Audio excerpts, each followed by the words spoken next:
Во средното општинско училиште Гошо Викентиев во тек е постапката за обезбедување нафта за затоплување на институцијата, за што е распишан и јавен повик за избор на снабдувач. Се планира пред престојната грејна сезона да се обезбедат потребните количини нафта од 32.000 литри, а за што би се потрошиле 1.200.000 денари. Со оваа количина ќе се затоплуваат училниците и другите помошни простории во училиштето.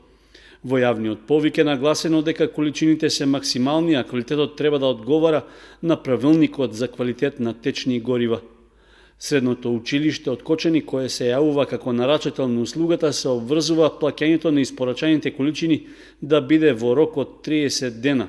Средствата за реализација на договорот за јавната набавка се обезбедени од буџетот на Република Македонија преку буџетот на општина Кочани.